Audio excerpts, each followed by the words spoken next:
Bismillahirrahmanirrahim.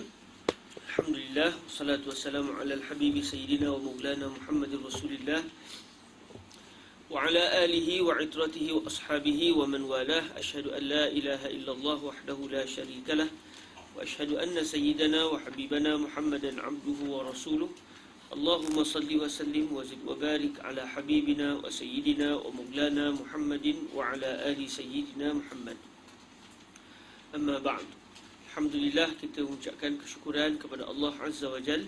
Dengan keizinan daripada Allah, kita dapat bertemu pada malam yang berbahagia ini untuk kita menyambung bacaan kitab Al-Waraqat karangan Imamul Haramain Al-Juwaini. Semoga Allah Azza wa Jal memberikan kepada kita kefahaman yang baik dan memberikan kepada kita kekuatan untuk menghafaz matan ini serta matan-matan ilmu yang lain. Lalu kita boleh menaik daripada satu ilmu ke satu ilmu, daripada satu kitab ke satu kitab, untuk kita menjadi orang yang menguasai ilmu Islam dengan baik. Mana tahu Allah memilih kita untuk menjadi syuyukhul ummah al-Muhammadiyah fi al-mustaqbal. Allahumma amin. Kita masuk kepada perbahasan berkenaan dengan ucapan Imamul Haramain Al-Juwaini, wal fiqhu akhassu min al-ilmi. Saya tak pasti. Kalau saya tak daya nanti kita berhentilah Kebetulannya tak sihat sangat. Tak berapa sihat betul-betul lagi. Kita baca takat mana mampu. Tapi kalau berhenti pukul 11 tu, kita minta maaf lah Kadang kalau tak sihat tu, dia jadi melampau sangat. Serah ke Tuhan lah. Berasa saya tak daya nanti kita berhenti Tengok semua senyum tu Sebab berhenti tu senyum, sebab nak mengulang lagi matan Okey, kita masuk kepada ucapan Imamul Haramain Al-Juwaini, wal fiqhu akhas min al-ilm. Qala al-Syekh Imamul Haramain Al-Juwaini rahimahullahu azza wa jal, wa nafa'ana Allah bi'ulumi wa ulumi masyayikhihi wa talamizatihi wa qurra'i waraqatihi wa sa'iri musannafatihi wa syurrahiha. Allahumma amin. Wal fiqhu akhassu min al-ilm, wal ilmu ma'rifatul ma'lum ala ma huwa bih, wal jahlu tasawwuru syai' ala khilafi ma huwa bih. Setelah Imamul Haramain Al-Juwaini rahimahullahu azza wa jal menceritakan kepada kita ta'rif kepada al-fiqh, kita masih lagi dalam perbahasan, masih lagi di awal perbahasan, iaitu apakah dia ilmu usulul fiqh. Cuma oleh kerana ilmu usul fiqh ni dia ada makna khusus, yang sebelum wujud makna itu, kalimah usul itu bahasa Arab dan fiqh pun juga bahasa Arab, maka usul dan juga fiqh ada maknanya. Lalu kita pun bincanglah dari segi bahasanya apa dia. Ma huwal usul wa ma huwal fiqh. Bila bincang tentang al-usul, Imamul Haramain datangkan makna al-aslu dari segi bahasa. Fal aslu ma buni alaihi ghairuh. Kemudian asy-syai'u bididdihi yuzkar. Satu benda, kalau nak bagi jelas faham, kita akan sebut lawan dia. Lalu didatangkan lawan kepada al-aslu wa huwal far'u. Lalu disebut wal far'u ma buniya ala ghairi. Kemudian akhirnya setelah selesai al-aslu, yang mana al-aslu itu adalah mufrad, jamaknya usul. Mufrad yang mana jamaknya adalah usul. Yang kita perbahasan kita adalah usulul fiqhi. Lalu datang pula ta'rif kepada al-fiqh. Yang menariknya Imam Al-Haramain, kalau al-aslu tadi bincang dari segi bahasa, beliau tak datangkan pula ma huwal aslu fi al-istilah. Ma buni alaihi ghairu tu min haisu lughah. Tapi mari ke fiqh, subhanallah, beliau tak bincang pula segi bahasa, beliau bincang tu dari segi istilah. Wal fiqhu ma'rifatul ahkam asy-syar'iyyati allati tariquha ijtihad. Jadi kalau siapa puasan macam Imam Haramain saja nak bergurau ataupun saja nak bawa kepada kita, biar kita tadi lughah, apa dia punya istilah. Mari ke fiqh, terus ke istilah, apa segi lughah. Jadi kalau kita perasan, kita akan nampak bahawa di sana ada satu kesenian dalam gaya tulisan Imam Al-Haramain Al-Juwaini. Setelah beliau membincangkan apa dia al-fiqh, wal fiqhu dari segi istilahnya adalah al-ilmu, wal fiqhu ma'rifatul ahkam syar'iyyah allati tariquha al-ijtihad. Yang mana al-fiqhu dari segi bahasanya adalah al-fahm. Faqihtu anna as-samaa'a fawqi wa anna al-ardha tahti. Faqihtu ay fahimtu. Hal antum faqihun ay hal antum fahimun. Itu betul segi penggunaan bahasanya. Hal faqahtum ma aqul, contoh. Hal faqihtum ma aqul, itu betul faqihtu anna as-samaa'a fawqi. Faqihtu ma qala al-ustaz. Itu betul segi bahasanya, iaitu fahim. Dan di sana juga ada para ulama membincangkan kalau faqaha lain maknanya, kalau faquha lain maknanya, kalau faqiha lain maknanya. Tak apalah tu. Itu kalau ada rezeki kita jumpa pada tahun depan dan tahun-tahun yang seterusnya kita akan nampak benda tu, insya-Allah kan. Secara tepatnya pada tahun ketiga nanti kita akan jumpa benda tu. Kalau sahabat-sahabat terus berada di sinilah untuk menyambung perbahasan dari kitab ke kitab, mungkin sahabat juga sudah tidak ada lagi di Ruak Jawi, pergi ke kelas-kelas yang lain. Kan? Tak ada masalah. Yang penting kita bina asas yang baik, kemudian serahlah pada sahabat. Kita sediakan rasa nak pergi mengaji di tempat lain, ni semua khair. Wa kullun muyassar lima khuliqalah. Baik, setelah kita bincang dari segi apa dia al-asl dan apa dia al-fiqhu, jadi tahulah kita fiqh ni adalah salah satu ilmu, merupakan salah satu ilmu penting di dalam agama Islam. Lalu setelah dibincangkan apakah dia al-fiqhu, lalu termasuklah dalam takrif al-fiqhu itu adalah tentang al-ahkam asy-syar'iyyah. Lalu kita membincang wal ahkamu sab'atun al-wajib wa dan kita dah bincang sebenarnya wal ahkamu sab'ah al-wajib ay muta'allaqul wajib wa muta'allaqul mandub wa muta'allaqul mubah wa ila akhirih. Sekarang Imamul Haramain nak biar kita faham sungguh apakah dia al-fiqhu dan apa kaitan dia dengan ilmu. Lalu kata beliau wal fiqhu akhassu minal ilmi. Fiqh itu lebih khusus daripada al-ilmu. Al-fiqhu akhassu minal ilmi. Ilmu fiqh ini dia lebih khusus berbanding dengan ilmu. Sebab bukan semua ilmu itu adalah fiqh. Namun ilmu fiqh itu adalah ilmu. Dia panggil kalau dalam istilah mantik dia panggil umumun wa khususun mutlaqun. Umumun wa khususun mutlaqun. Jadi kalau kita belajar matematik zaman-zaman di sekolah menengah dulu, cikgu matematik akan buat satu bulatan besar, di tengah-tengah bulatan besar tu ada bulatan kecil. Kadang-kadang dia buat bulat, lepas tu ada satu lagi bulat besar, dua bulat tu bertemu di tengah-tengah tu. Jadi kalau satu bulatan besar, kemudian dalam bulatan besar tu ada bulatan kecil, itu dari segi ilmu mantik dipanggil umumun wa khususun mutlaqun. Maknanya dua benda, satu benda bersifat umum, satu benda pula lebih khusus. Tapi yang khusus tu pun masih lagi dalam ruang lingkup benda yang umum. Contoh di sini disebut al-fiqhu akhassu minal ilmi. Fiqh lebih khusus daripada ilmu. Maknanya bulatan ilmu tu luas. Di dalam ilmu tu macam-macam ilmu ada. Fiqh, mantik, usul fiqh, apa lagi? Akidah. Luas. Jadi dalam bulatan yang besar tu ada satu bulatan kecil namanya al-fiqhu. Jadi semua fiqh, semua perbahasan tentang fiqh ni ia termasuk dalam perbahasan ilmu. Namun bukan semua perbahasan ilmu yang luas itu adalah fiqh.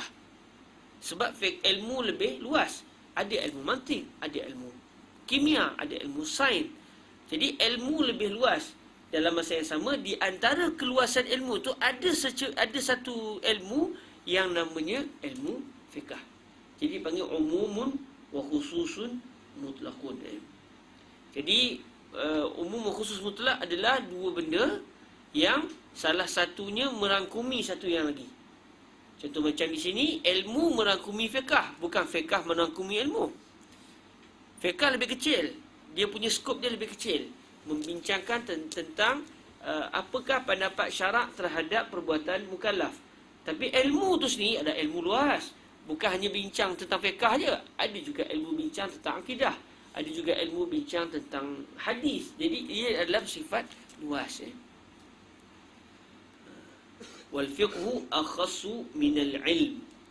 Wal ilmu ma'rifatul ma'lum ala ma huwa bih. Setelah Imamul Haramain menjelaskan, okey, kamu dah tahu apakah dia ilmu fiqh, saya dah kaitkan fiqh dengan ilmu, Kamu kena tahu fiqh lebih khusus berbanding dengan ilmu. Maknanya semua fiqh adalah ilmu, tapi bukan semua ilmu adalah fiqh. Apa saja bentuk gaya yang macam ni namanya umum wa khusus mutlak. Contoh kita kata kullu malizi insan wa laysa kullu insan malizian. Semua orang Malaysia itu manusia, tapi bukan semua manusia adalah orang Malaysia. Jadi berlaku umum wa khusus mutlak. Jadi kemanusiaan itu lebih luas. Di dalamnya ada Malaysia, Indonesia, Afrika, Singapura, Thailand, Brunei, Arab, yang putih, luas. Jadi semua orang Malaysia adalah orang, tapi bukan semua orang adalah orang Malaysia. Benda ni kita akan jumpa banyak kali dalam perbahasan fiqh. Kadang-kadang dalam perbahasan akidah juga masuk juga perbahasan ni. Dan dalam ilmu usul fiqh memang kita akan jumpa istilah umumun wa khususun mutlak. Dari situlah pentingnya kita mempelajari ilmu mantiq. Kerana istilah ini asalnya dalam ilmu mantiq, tetapi oleh kerana ilmu ni saling kait mengait. Lalu istilah yang ada dalam ilmu mantiq juga diguna pakai dalam ilmu usul supaya kita mudah faham. Jadi kunci nak faham, kena faham istilah. Bila nak faham istilah, di situlah pentingnya kita sebagai talibul ilmi menguasai ilmu-ilmu Islam seluruhnya secara di peringkat marhalah ibtidaiyah. Peringkat awal tak boleh kita pilih-pilih, sebab dia akan menyebabkan ilmu kita lompang. Tapi setelah kita naik, setiap ilmu kita pelajari dari segi matan, naik syarah satu, naik lapis yang kedua, tinggi sikit syarahnya. Dah sampai 3-4 syarah kita dah kuasai setiap ilmu tu. Selepas tu kalau kita nak mutakhassis, saya rasa jiwa saya lebih cenderung pada fiqh. Okey, silakan. Dalam keadaan dia sudah mantap akidah, mantap fiqh, mantap usul fiqh, mantap itu, mantap ini, semua selesai. Untuk semua orang mantap semua bidang, payah juga. Kan? Jadi sekurang-kurangnya semua tangga ilmu tu sudah selesai dengan baik. Okey, setelah kita tahu apakah di al-fiqh dan apakah kaitannya dengan al-ilmu, Imam Al-Haramain mendatangkan pula apakah dia ilmu. Cuma kalau sahabat perasan, ilmu yang disebut dalam ucapan wal fiqhu akhassu minal ilmi tak sama dengan ucapan wal ilmu ma'rifatul ma'lum ala ma huwa bih. Jadi siapa perasan, siapa baca laju-laju dia mungkin tak perasan. Bi barakah kita duduk begini, kita diajar oleh para masyayikh kita bila baca tu ala, dia panggil kita baca qiraah ala qiraah harfiyah. Kita baca secara harfan. Setiap huruf tu kita baca. Dan ini kelebihan masyayikh kita di Al-Azhar Al-Sharif. Mereka mengambil kira setiap perbahasan tu harfan. Pembacaan secara huruf, bukan secara laju-laju nak bagi khatam cepat, tak. Sebab tu dalam ilmu Islam kita tengok ada matan, ada syarah, ada hasyiah, ada taqrir. Itu semua kenapa? Kerana al-qiraah ala mustawa al-harf. Mereka baca secara persatu. Contoh di sini, beliau kata fiqh lebih khusus daripada ilmu. Ilmu yang dimaksud ini adalah pengetahuan. Ilmu pengetahuan. Sama ada ilmu pengetahuan itu ilmu yang bersifat yakin, contoh akidah, atau ilmu yang bersifat zon, macam fiqh. Kan? Ilmu matematik, 1 campur 1 berapa? 2. Yakin ke zon? Yakin. Tapi masalah fiqh, sentuh orang perempuan, batal wuduk atau tidak batal wuduk, itu zon mujtahid. Jadi maknanya wal fiqhu akhassu minal ilm. Ilmu yang dimaksudkan dalam ucapan ini adalah idrak. Al-ma'rifah yang dimaksudkan dengan al-ilmu di sini adalah al-idrak, semata-mata pengetahuan. Sama ada pengetahuan yang bersifat yakin, 100% yakin, atau zon, atau terus kita tak boleh keputusan. Contoh macam fakta-fakta sejarah. Jumpa keris di Okinawa. Ini bukti bahawa ini keris Hang Tuah. Mana sanad? Tak ada. Tapi tak mustahil. Yakin? Susah juga. Tapi ada bukti-bukti. Okey, zon sikit. Ada bukti Laksamana pernah hantar keris kepada Maharaja Okinawa. Contoh.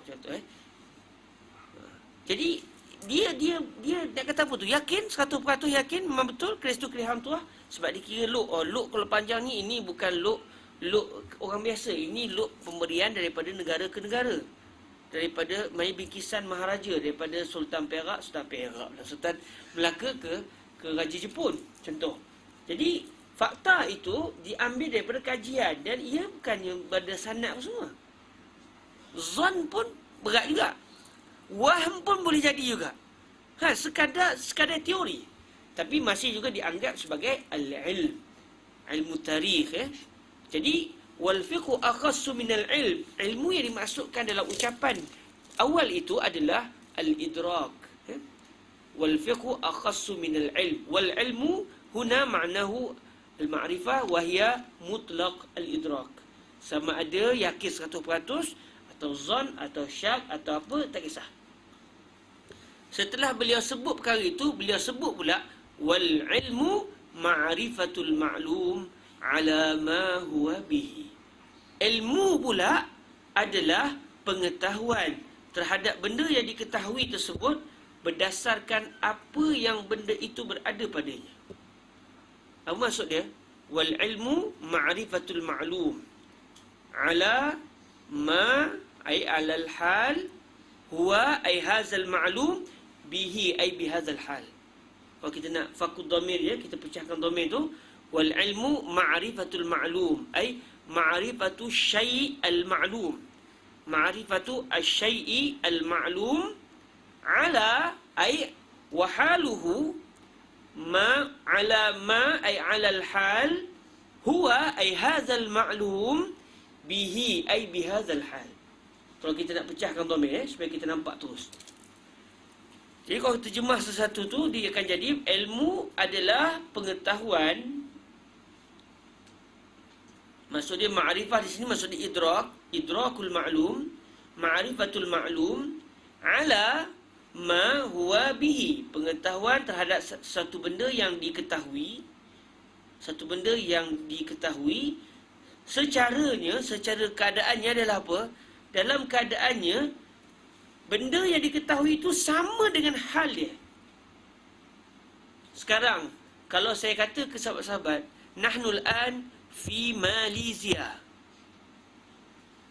ma'rifatul ma'lum ay ma'rifatu kaunina fi Malaysia ala ma huwa bihi, ala al-hal allazi nahnu al-an fi Malaysia, la, kaif nahnu fi Malaysia. Jadi dia tidak panggil sebagai al-ilmu, itu dipanggil al-jahlu. Jadi maknanya al-ilmu pengetahuan satu benda secara realiti dia. Jadi maknanya ilmu di sini, ilmu yang kedua ni, wal ilmu ma'rifatul ma'lum, al-ilmu yang kedua ini maknanya adalah al-yaqin.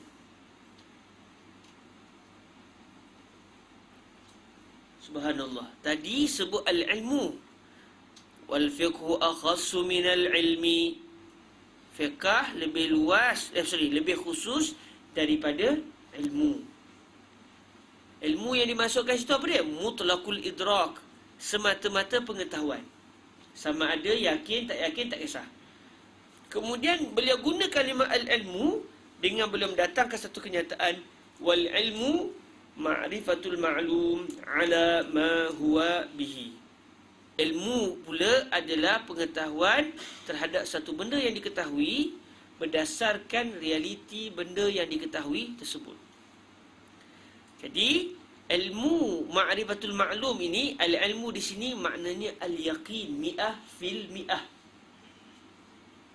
Sedangkan ilmu yang mula-mula tu pula bukan mi'ah fil mi'ah. Itu adalah mutlaqul idrak. Jadi, dalam gaya bahasa Arab, banyak kita akan jumpa benda ni. Diguna satu kalimah, diulang dua kali, disebut satu kalimah, diulang kalimah tu sekali lagi, tiba-tiba yang mula-mula lain maknanya, yang kedua lain maknanya. Ini adalah gaya bahasa Arab. Mereka orang Arab ni, dia punya bahasa dia indah dan dia gemar bermain dalam bahasa. Kita ada dalam bahasa Melayu bahasa macam ni. Dalam satu syair, dia dalam ilmu balaghah mungkin dipanggil al-istikhdam. Idza nazala as-sama'u bi ardi qaumin ra'aynahu wa in kanu ghidaba. Dalam satu syair dia kata idza nazala as-sama'u bi ardi qaumin. Idza nazala as-sama', bila langit sudah turun. Langit turun. Maksud dia apa? Berlaku majaz di situ. Bukan langit yang turun, tapi benda yang ada di langit itu turun. Maksud dia apa? Air hujan. Iza nazala as-sama'u bi ardi qaumin. Apabila air hujan sudah pun jatuh ke ke tanah satu kaum, ra'ainahu, dhamir, kami akan menjaganya. Nya tu balik ke siapa? Kalau ikut dari segi bahasa, kalau kita tengok dari segi susunan tadi, iza nazalas sama'u bi ardi qaumin ra'ainahu, kami akan menjaganya. Menjaganya apa? Kalau nak kiranya, dia menjaga as-sama' tadi. Iza nazalas sama'u bi ardi qaumin ra'ainahu, ay ra'aina hadha as-sama' wa in kanu ghidaba, sekalipun mereka tak puas hati dengan kami. Bila air hujan sudah kena kepada tanah seseorang, kami akan jaga air hujan itu sekalipun tuan punya tanah tak puas hati, marah pada kami. Kalau ikut susunan je lah. Tapi bila ditanya orang yang mengeluarkan ucapan ni, apa maksud kamu? Dia kata apabila air hujan sudah kena pada tanah satu kaum, kami akan menjaga tumbuhan yang hasil daripada air hujan tadi. Digunakan ra'ainahu ay ra'aina as-sama'. Ra'aina ay ra'aina as-sama'. Tiba-tiba as-sama' yang mula-mula maknanya al-matar, manakala sama' yang kedua adalah an-nabat, an-natij minal matar. Digunakan dua kalimah yang sama tetapi dua makna yang berbeza. Contoh macam di sini, wal fiqhu akhassu minal ilmi. Kita punya al-ilmu. Baik, ma huwa al-ilm? Wal ilmu ma'rifatul ma'lumi ala ma huwa bih. Kalau siapa tak perasan, dia akan faham, wal fiqhu akhassu min ma'rifatil ma'lumi ala ma huwa bih. Dia akan faham gitu peringkat awal. Rupa-rupanya tak. Wal fiqhu akhassu minal ilmi, maksud dia wal fiqhu akhassu min mutlaqil idrak. Summa urid an aqula lak al-ilmu allazi huwa ma'nahu mutlaqul idrak, hunaka aidan ma'nan akhar lil ilmi wa huwa al-yaqin. Wa ma huwa al-yaqin? Ma'rifatul ma'lum ala ma huwa bihi. Jadi keyakinan kita terhadap satu benda itu dinamakan sebagai al-ilm. Dalam masa yang sama, pengetahuan kita terhadap satu benda juga dinamakan sebagai al-ilm. Jadi kena hati-hati dalam baca satu kenyataan. Adakah yang digunakan untuk makna sekian-sekian atau makna lain? Dan di sinilah penting kita mempelajari satu benda itu secara cermat. Wal ilmu ma'rifatul ma'lum ala ma huwa bihi. Asal-asalnya apa bincang kita ni, bincang apa? Asalnya bincang apakah dia usul, apakah dia fiqh. Tapi dikembangkan terus. Dalam keadaan kitab ni kitab kecil. Nak katanya inilah gaya cara hidup para ulama dahulu. Apa saja yang berkait mereka akan sentuh walaupun untuk mubtadi'un. Tapi ala qadri uqulil mubtadi'in, taklah bincang yang dalam sangat. Tak dalam pun jenuh juga kalau kita baca seorang-seorang, tak fikir kita. Okey? Jadi bila dia sebut, okey, apakah dia usul, apakah dia fiqh? Okey, apa kaitan fiqh dengan ilmu? Dengan masuk mutlaqul idrak. Okey, begini. Okey, dah sebut kalimah ilmu. Okey, apa makna ilmu yang lain? Okey, ilmu dalam makna yang lain boleh diertikan dengan al-yaqin. Baik, apa lawan kepada yakin? Nanti dia akan sebut pula al-yaqin, al-jahlu, kemudian al-syakku dan sebagainya. Dikembangkan lagi supaya pengetahuan kita dibina dengan baik. Okay, selesai ya. Wal ilmu ma'rifatul ma'lum ala ma huwa bih. Pengetahuan terhadap satu benda yang diketahui. Maksudnya benda yang memang nak dicari ilmu tentangnya. Sebab ada benda yang secara adatnya orang tak mengkaji benda tu. Bukanlah satu keperluan besar. Contoh mengkaji tentang binatang yang hidup di perut laut. Kajian terhadap binatang ikan yang hidup jauh di bawah dasar laut. Bukan di tengah-tengah, di bawah betul. Di lautan yang paling dalam. Okey. Benda tu, pengetahuan terhadap ikan yang tinggal di dasar laut yang paling dalam itu, adakah benda tu dituntut untuk kita tahu? Menjadi satu keperluan ke untuk manusia tahu benda tu? Tak, mereka hanya orang yang minat. Kan? Mereka hanya orang yang minat. Yang minat benda tu, dia akan kaji dah. Dia mungkin 20 tahun, 30 tahun menyelam, mencari apa semua. Tapi kalau kita tak tahu benda tu, tak dinamakan sebagai al-jahl. Sebab ta'arif kepada ilmu, adapun al-yaqin itu adalah ma'rifatul ma'lum ala ma huwa bihi. Pengetahuan terhadap satu benda yang diketahui. Maksudnya pengetahuan terhadap satu benda yang memang dituntut untuk kita tahu. berdasarkan apa yang realiti benda tu. Ma'rifatul ma'lum. Subhanallah, digunakan kalimah ma'lum, tapi dengan maksud ma'lum di sini bukan maksud dia al-mutayaqqan, tapi dimaksudkan adalah al-mudrak. Al-ilmu ma'rifatu asy-syai'il mudrak ala ma huwa bihi. Kalau kita perasan tu, dia main sungguh bahasa di situ. Okey. Yang mudah-mudahnya, senang ceritanya, ilmu ni kita tahu satu benda dalam keadaan benda tu yang kita tahu tu sama macam realiti. Itu namanya al-ilmu, iaitu al-yaqin. Wal jahl, lawan kepada al-yaqin apa dia? Al-jahl. Tahu 100%, apa yang lawan dia tak tahu 100% terus. Salah 100%. Ini namanya al-jahl. Wal jahlu tasawwuru syai'i ala khilafi ma huwa bihi.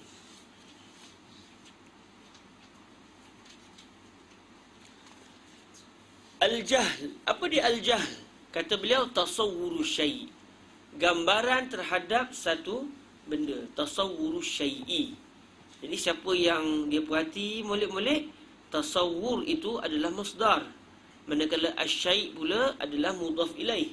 Jadi tasawwur mudhaf, asy-syai' jadi mudhaf ilaih. Jadi apa yang berlaku? Tasawwur itu adalah fi'il, manakala asy-syai' adalah maf'ul. Maksud dia gambaran seseorang terhadap satu benda. Tasawwara fulanun asy-syai'a. Dia ubah jadi tasawwuru syai'i. Gambaran terhadap satu benda. Bukan benda tu yang menggambarkan, dia yang kena gambar. Tak? Jadi dalam bahasa Arab kadang-kadang jadi tu. Kadang-kadang mudhaf ilaih tu, mudhaf tu jadi fi'il, manakala mudhaf ilaih jadi fa'il. Kadang-kadang begitu. Kadang-kadang mudhaf itu adalah fi'il, manakala mudhaf ilaih adalah maf'ul. Dan tidak dinyatakan pula siapakah fa'il. Tapi kita fahamlah. Contoh macam sini. Wal jahlu tasawwuru syai'. Kejahilan adalah gambaran terhadap. Saya pun guna istilah terhadap. Nak katanya benda tu bukan dia fa'il. Dia yang kena digambarkan. Gambaran terhadap satu benda. Siapa yang menggambarkan? Orang yang jahil itulah. Tasawwurul jahil. Al-jahil, fulanun jahil, tasawwara anna syai' kaza wa kaza wa huwa khilafu ma kana alaihi. Okey? Tasawwuru syai'i ala khilafi ma huwa bihi. Al-jahlu adalah gambaran. Dia tak panggil pun ma'rifatu. Sebab apa? Sebab kejahilan bukan pengetahuan. Tapi kalau al-ilmu, ma'rifatul ma'lum. Ma'rifah. Bukan tasawur, ma'rifah terus. Pengetahuan. Tapi kalau al-jahlu, tidak sampai martabat dia untuk kita nobatkan kejahilan itu satu pengetahuan. Tak, itu salah faham. Salah ilmu. Tak betul. Jadi, dia tersalah gambar. Tasawuru syai' ala khilafi ma huwa bihi. Tasawwuru syai'i ala khilaf. Dia gambarkan satu benda dalam keadaan gambaran dia itu bercanggah dengan keadaan benda tu. Tasawwuru syai'i ala khilafi ma, ay ala khilafi al-hal huwa ay hadha syai'u bihi ay bihadha al-hal. Tasawwuru syai'i ala khilafi ma, ay ala khilafil hal alladhi kana hadha syai'u bihi ay bihadzal hal. Satu orang dia kata, "Oi, ramai ni sebut tentang apa namanya, dia baru masuk, dia first time sampai Ruak Jawi. Dia ternyata tiba kita tengok umumun wa khususun mutlaq." Dia kata, "Oi, kelas mantik rupanya." Kelas mantik. Sedangkan dia tak tahu saya mantik memang tak pandai, kan? Dia ingat saya mengajar mantik. Ingat kelas ni kelas matan sulam atau sebagainya. Dia tak tengok. Dia first time sampai. Apa yang berlaku? Laqad tasawwara hadzal fulan. Laqad tasawwara hadzal fulan anna ad-darsa darsul mantiq. Lakinna tasawwurahu yukhaliful waqi'. huwa zanna anna hadha ad-dars ala hal ay ala kaunihi darsa mantiqin lakinna ad-darsa laysa darsa al-mantiq faqad akhta'a fi tasawwur. Akhta' fi at-tasawwur. Jadi apa yang berlaku? Itulah kata hadzal fulan jahil. Maksud dia sudah jahil, dia sudah tidak tahu. Dia dianggap sebagai orang yang jahil, orang yang tidak tahu. Kenapa? Sebab dia sudah menganggap satu benda, dia sangkakan benda itu begian-begian, rupanya benda itu bukan macam yang dia sangka. Wal jahlu tasawwuru syai'i ala khilafi ma huwa bihi. Kata para ulama kita, ta'rif jahil di sini, ini adalah jahil yang dinamakan sebagai al-jahlu al-murakkab.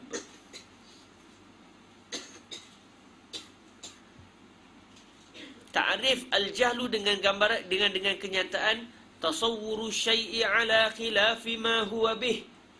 Itu dinamakan sebagai al-jahlu al-murakkab, kejahilan yang bertimpa-timpa. Pertama, dia jahil dengan benda yang realiti. Okey? Dia jahil. Dia ingat kelas ni kelas mantik, rupanya kelas ni kelas usul fiqh. Kedua, dia jahil yang dia jahil. Betul tak? Dia berasa betul, kelas mantik. Dia dengar betul, kata, mantik aku dah power dah. Dia pun keluar. Dan dia pun tak datang nak kelas sebab dia ingat kelas ni kelas mantik. Dia jahil yang dia tu adalah jahil. Dia dua kejahilan. Dia jahil dia jahil yang benda dia sangka tu adalah dia jahil yang dia tu jahil, dan dia telah menyangka satu benda bukan pada realiti. Dia ada dua kejahilan di situ. Sebab tu dipanggil sebagai al-jahlu al-murakkab, kejahilan yang sudah yang boleh dipadankan. Bukan satu kejahilan, dua dan kita pun gabung sekali. Dua kejahilan, 2 and 1. Dua kejahilan. Ada satu lagi namanya al-jahlul basir, kejahilan yang ringkas. Tadi kejahilan yang tak ringkas, sebab dia ada dua. Yang ni al-jahlul basir. Al-jahlul basir maknanya dia kejahilan dia ringkas. Apa dia? Orang tanya, akhi, cuba enta sebut kepada ana ma huwal fiqh. Dia kata, ana la adri.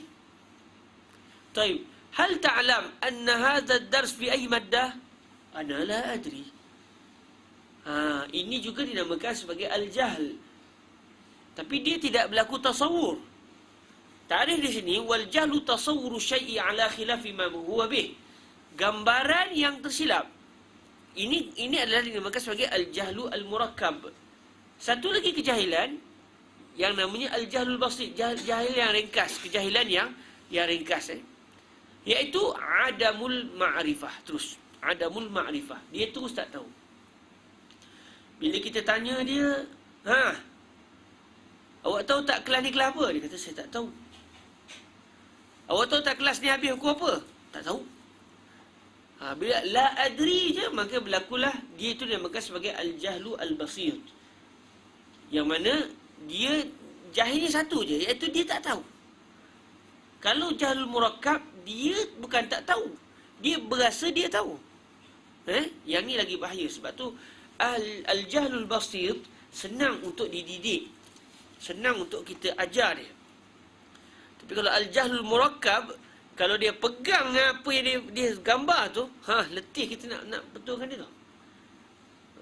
Sebab tu kata para ulama kita, kalau al-jahlul basit senang.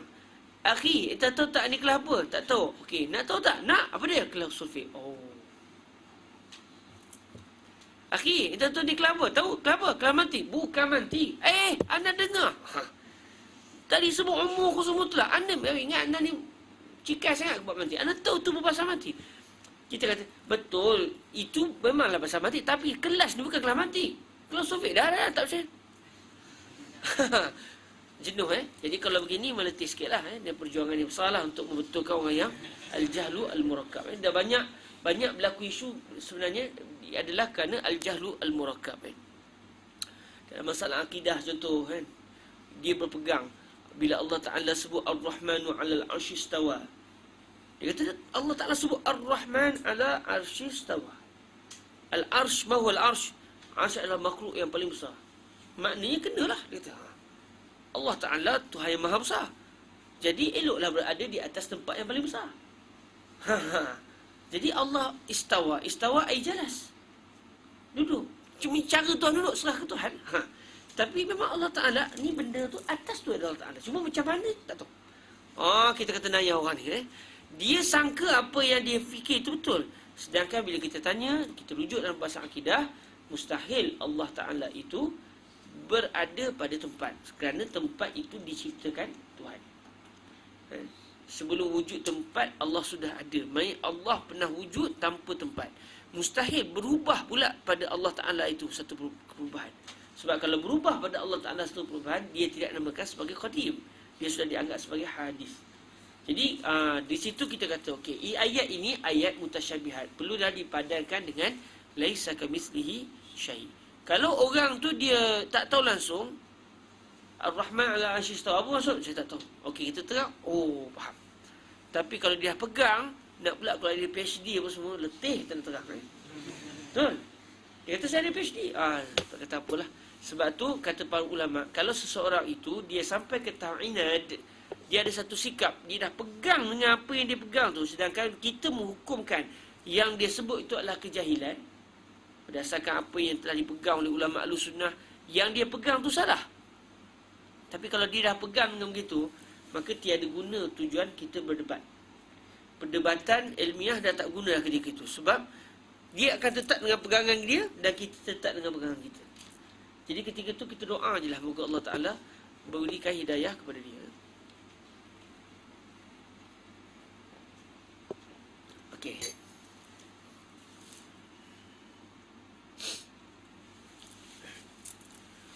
Qala rahimahullahu azza wa jal, wal ilmu ad-daruri ma lam yaqa' an-nazar wastidlal. Setelah pada Imam Al-Haramain Al-Juwaini menjelaskan kepada kita ta'rif al-ilmu dan juga ta'rif al-jahl, lalu beliau kembali semula kepada al-ilm. Apa dia al-ilmu? Ilmu dengan kalimah yang kedua, kalimah ilmu yang kedua, bukan wal fiqhu akhassu min al-ilm. Tak, ilmu yang dimasukkan ilmu yang kedua tu. Wal ilmu ma'rifatul ma'lum ala ma huwa bihi. Maksud dia al-ilmu bermakna ala makna al-yaqin. Al-ilmu bermakna al-yaqin. Jadi keyakinan 100% itu dia ada dua bahagian. Satu nama sebagai al-ilmu ad-daruri. Satu lagi namanya al-ilmu al-muktasab. Al-ilmu ad-daruri. Satu lagi namanya al-ilmu al-muktasab. Imam Haramain sebut wal ilmu ad-daruri kaza wa kaza. Lepas tu nanti Imam Haramain sebut lepas tu wal ilmu al-muktasab kaza wa kaza. Jadi ilmu iaitu dengan masuk keyakinan, dia terbahagi kepada dua bahagian. Ya Allah, kenapa sampai kita bincang ilmu daruri apa semua? Hanya semata-mata nak fahami apakah dia usul al-fiqh. Ta'rif tu je. Tapi dikembangkan, direndangkan oleh Imam Al-Haramain sampai kita menjelajah habis segala perbahasan ilmu yang taklah dalam sangat tapi berkait. Al-ilmu. Sebab al-fiqhu nak bagi faham apa kaitan dengan ilmu. Okey, dah kita guna kalimah al-ilmu. Kadang-kadang jangan salah faham. Al-ilmu ada maknanya al-idrak. Kadang-kadang al-ilmu masuk al-yaqin. Taib, ma huwa al-yaqin? Wa ma naw'uhu? Taib, al-yaqin didduhu maza? Diddul yaqin al-jah. Taib, ma huwa al-jah? Tasawwuru syai'. Taib, hal hunaka al-jahl naw'ul jahl wahid faqat? La, hunaka naw'an, jahl murakkab, jahlun basit. Hakaza. Dikembang habis di situ. Sebab itu siapa yang baca kitab-kitab turas, dia akan matang. Sebab ilmu dia bukan hanya kepada ilmu tu saja, tapi dia akan main habis segala yang berkaitan. Begitu juga kalau kita baca akidah, kita belajar fiqh, dia akan masuk habis semua. Wal ilmu ad-daruri ma lam yaqa' an nazari wastidlal. Ilmu yang bersifat daruri, keyakinan yang datang secara terpaksa. Kalau saya nak terjemahkan, keyakinan yang datang secara terpaksa, tak boleh nak tolak. Siapa boleh tolak kenyataan saya yang sekarang ni kita sejuk? Kami depan sejuk lah. Orang tengah sejuk ke mana? Sejuk Nak dikurangkan ke aircon tu? Nak kurang? Okey, okey. Nak kurang ke? Cakap betul-betul. Nak kurang? Tak nak? Saya tak tahu nak ke tak nak. Dia dua je, nak tak nak. Yang tiga tak tahu.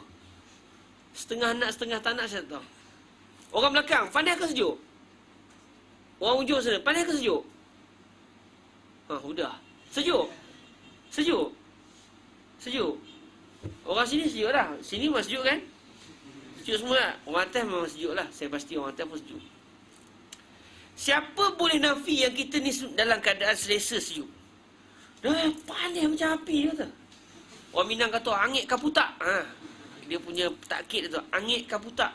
Gila, panas angit kaputak. Tu marah sangat tuan. Panas angit kaputak sedap lah yo. Panas betul. Angit kan. Siapa boleh kata dak? Siapa kata kita sejuk? Kita panas ni. Berpeluh-peluh ni, cuma tak nampak peluh keluar. Dah, keyakinan itu bukan boleh dibuktikan. Dia bukan lagi perlu kajian. Dia sudah terpaksa terima. Siapa boleh nafikan yang kita ni berada contoh di waktu malam?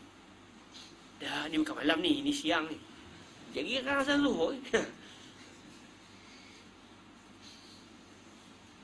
Siapa boleh? Apa bukti? Contoh, dia tengok matahari. Apa bukti itu matahari? Ke bukan matahari tu? Ke tu planet Pluto? Planet Marikh ke apa ke? Dah, kalau dah sampai ke tahap itu, khalas, ya akhi, barakallahu fi anta minal majanin. Khalas. Rumah kita ditampoi kan. Di Malaysia lah. Kalau di sini, khalas anta Mustashfa Al-Abbasiyah. Mustashfa Al-Abbasiyah tu, di Abbasiyah tu ada satu hospital orang gila Di situ lah tempatnya. Siapa boleh nafikan benda tu? Tak boleh. Maknanya keyakinan yang tidak dapat dibuktikan. Macam mana keyakinan yang dia tidak perlu kepada pembuktian. Satu campur satu berapa ya akhi? Tak nak fikir betul kedua. Ke bukan dua sebenarnya. Dah kalau sampai ke tahap tu khalas ya akhi. Awak dah ghair mukallaf. If'al ma tasha. Fa innaka ghair mukallaf. Al-ilmu ad-daruri adalah keyakinan yang bersifat terpaksa. Dia sudah tidak lagi dibuktikan dengan, tak perlu kepada pembuktian.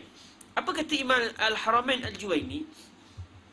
Al-ilmu ad-daruri ma lam yaqa' an-nazar wastidlal. Ma lam yaqa'. Satu ilmu yang tidak terhasil disebabkan an-nazar. Nazar kalau ikut terjemahnya pandanglah, tengok ya. Tapi an-nazar di sini maksud dia kajian. Begitu juga dalam ilmu akidah kan. An-nazar. Kita diwajibkan an-nazar untuk membuktikan kewujudan Allah Azza wa Jalla. An-nazar di sini bukannya kita menengok tu tak. Maksudnya kita memikir. Tapi kenapa diguna an-nazar? Sebab biasanya bila kita mikir, kita akan terpaksa menengok satu benda. Tengok tengok, oh dia bergerak macam ni Macam mana dia bergerak tu? Kita tengok, perhati, molek. Jadi dengan mata itu terhasilnya satu pengetahuan biasanya. Terhasilnya satu kajian. Jadi digunakan kalimah an-nazar kerana an-nazar itu adalah wasilah kepada al-bahth. Ya? Al-ilmu ad-daruri ma lam yaqa' an-nazar. Satu ilmu yang tidak terhasil dengan sebab an-nazar, dengan sebab kajian, dengan sebab ta'ammul, dengan sebab dia memikir, tak perlu. Wastidlal, dan ilmu yang pengetahuan yang terhasil bukan dengan sebab dia minta dalil. Istidlal sini maksudnya talabud dalil.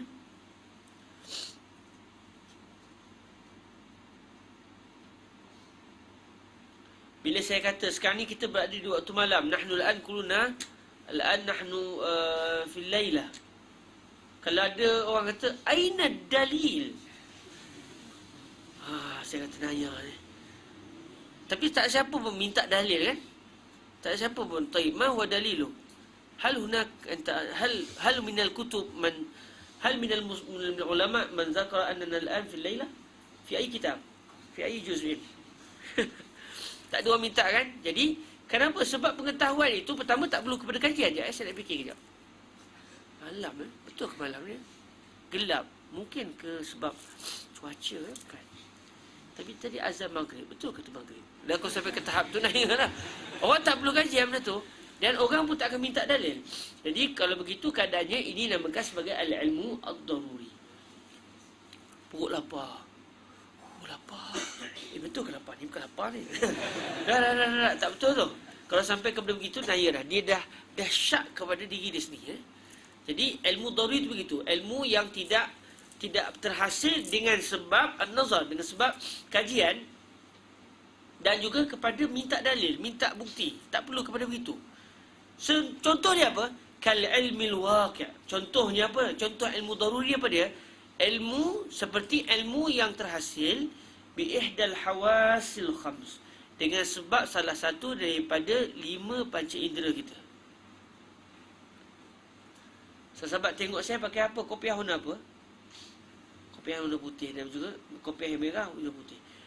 Ada ke orang tengok saya nampak betul dah tu kopiah merah serban putih, tapi saya tak yakin lah.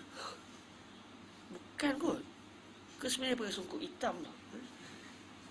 Kau sampai tahap tu nanya dah. Sebab panca indera kita ini mengatakan yang kita lihat itulah begitu.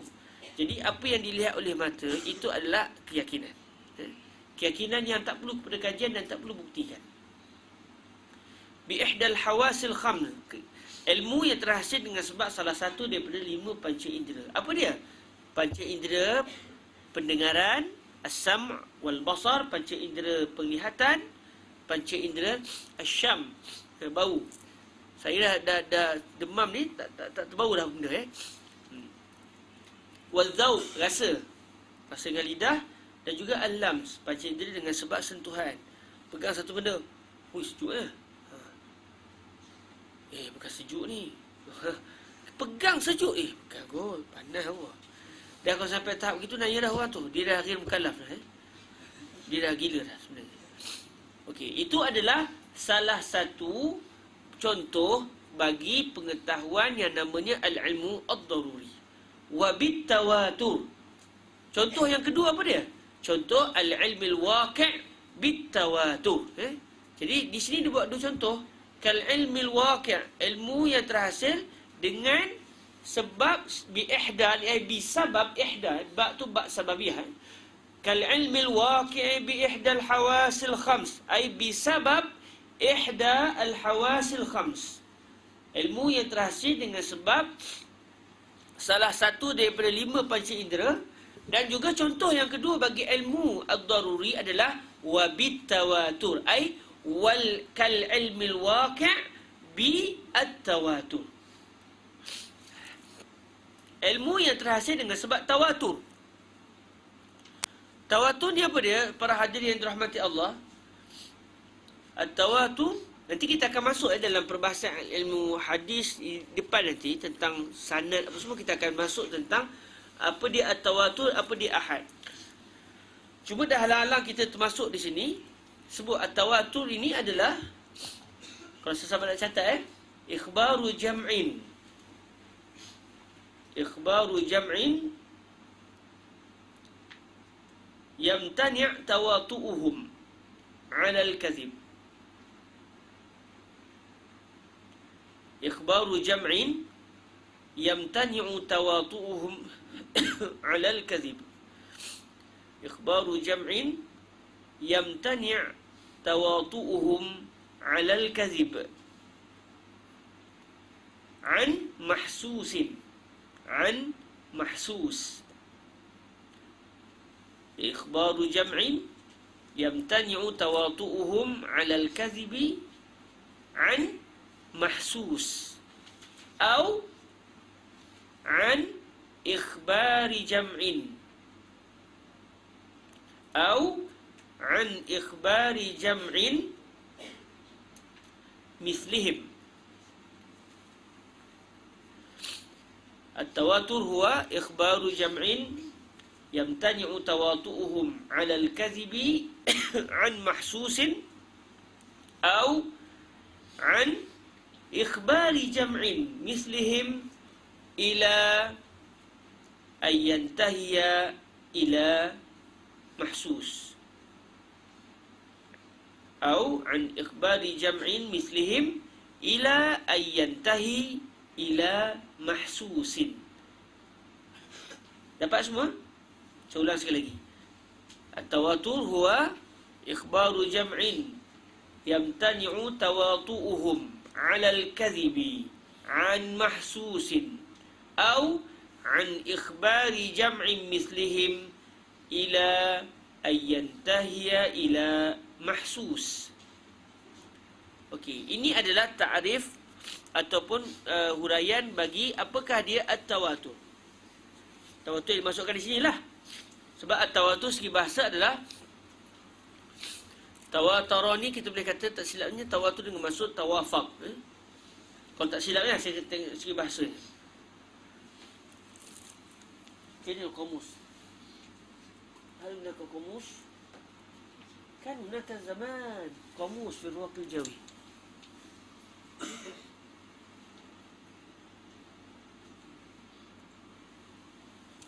Khalas. Nanti kita cek balik dari segi bahasa dia apa. Ada kamus itu? Hat.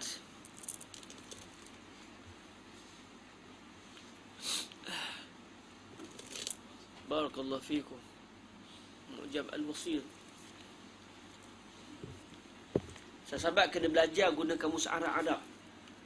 Bertaubatlah daripada guna kamus Melayu Arab ataupun Arab Melayu. Qulu waraya tubna ila Allah min istikhdamil qawamis. Qul tubna ila Allah min istikhdamil qawamis min al-arabiyyah ila al-maliziyah. Ikut sungguh bagus semua taat Sebab apa tahu? Sebab kita dah di peringkat mesti. Dan sebenarnya bahasa yang paling tepat menerjemahkan satu bahasa adalah bahasa itu sendiri. Dengan tidaklah menafikan peranan kamus-kamus yang menterjemahkan bahasa Arab ke bahasa Melayu. Tak menafikan. Atas dasar ataupun atas konsep likulli maqamin maqal. Setiap tempat dia punya maqal dia ada peranan dia. Masa kita di Malaysia dulu, okeylah. Di Malaysia dulu kita belajar dan kita peringkat awal, jadi tak apalah untuk sebagai pembantu kita guna kamus Arab Melayu. Namun bila kita dah sampai ke universiti, aib kalau kita tak guna kamus Arab. Memanglah cubaan paling besar adalah nak cari satu kalimah, tengok terjemah tak faham. Itu benda biasa. Itu first kali kita punya ujian. Tapi di situ kalau kita kalah, kita akan kalah sampai bila. Saya syukur pada Allah Ta'ala kerana saya tak kalah. Walaupun pada asalnya ialah dia punya asbabun nuzul itu tak pernah sedap sikit. Masa saya di tahun 2 di Tontor dulu, saya dulu belajar di Tontor. Kami ambil syariah Islamiah di Tontor. Jadi saya seperti tahun 1 saya guna kamus kamus mu'jam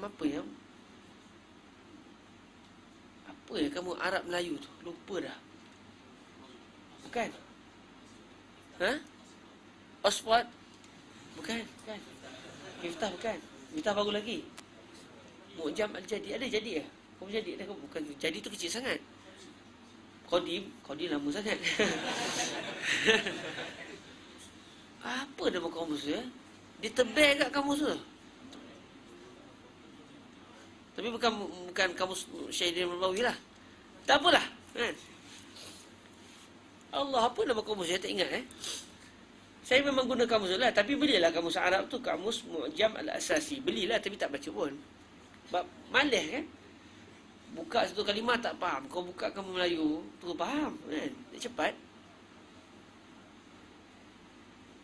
Apa nama kamus? Lupa pula.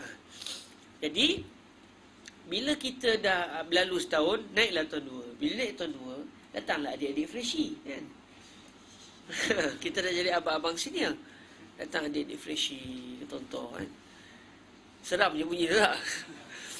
Jadi mereka pun adalah kami kat sana tak ada asrama. Jadi kita memang bergaul dengan masyarakat Arab. Dan itu kelebihan belajar di muhafazah, belajar di luar apa namanya, luar Kahirah. Muhafazat kharij Kahirah. Kita bergaul dengan masyarakat Arab dan kita tak amai. Jadi kita memang rumah pun rumah sewa, jiran-jiran pun orang Arab. Dan memang kita akan terdesak nak cakap Arab. Kita kena pergi kedai, kita kena pergi pasar, mau tak mau cakap Arab. Tapi di sini lebihnya silap-silap satu hari pun tak cakap Arab, kan? Dah lah kita pun pemalas nak cakap Arab, kan? Kan kita mempertahankan kemelayuan kita, kan? Jadi datanglah satu orang adik tu. Adik-adik pun ni lah, beza setahun je lah dengan kita, kan? Dan kita jadi abang senior paling awal. Saya ingat lagi namanya Ustaz Syukri, orang Kedah, orang Baling. Tak silap. Mungkin ada yang pernah belajar ke Allah Alam. Dia belum mengaji di Yayasan Khairiyah. Tak tahulah mengajar di Yayasan Khairiyah ke Allah Alam. Dia tanya Ustaz. Dia tahu mana? Dia kata Ustaz guna kamus Melayu Arab Melayu ha? Kamus lah. Apa nama kamus tak ingat. Saya kata dah, ini masa tahun 1 je. Lepas tu saya kata kita sebagai orang yang dah masuk ke Al-Azhar ni, tak payahlah guna kamus Arab Melayu, kan? Guna Arab-Arab. Tengok ni anak kamus Arab-Arab. Mu'jam Al-Asasi. Nak act lah, kan? Padahal tak guna pun, kan? Astaghfirullahalazim, kan? Astaghfirullahalazim, kan? Cerita benda yang lampau lah. Jadi dia kata, maknanya Ustaz tak guna kamus Arab Melayu ni? Kata, tak guna. Mula-mula je. Sekarang tak guna dah. Padahal memang guna, kan? Padahal memang guna. Lah dia kata, kalau begitu Ustaz, oleh kerana Ustaz dah tak guna, saya pinjam Ustaz. Saya tak apa, pinjam. Dia pun ambil, saya belenggu. Pasal kata. Nak minta balik segan lah, kan? Terdesak, akhirnya dia jadi asbab nuzul dia begitu. Terdesak terpaksa guna kamu Arab-Arab, kamu Muja Asasi. Dan daripada kesedihan, ialah musibah itu menjadi satu nikmat. Dalam tasawuf kan kita belajar, dalam musibah itu kadang-kadang pada kita musibah pada hakikatnya adalah ainun ni'mah. Dengan sebab barakah dia ambil kamu saya dan tak pulang-pulang tu. Rasanya tak pulang kamu saya. Saya terpaksa menggunakan Muja Asasi dan daripada situlah saya mula jatuh hati dengan kamus Arab. Lebih luas, lebih banyak pembendaraan dan dia buatkan contoh-contoh yang boleh kita guna. Okey. Apa cerita dia? Sebab nanti tengok kalimah tawatur,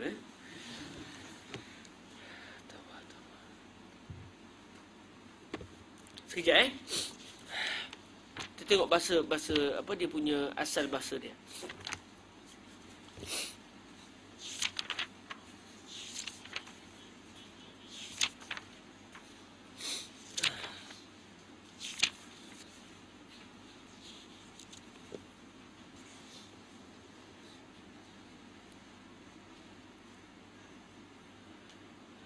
Okey.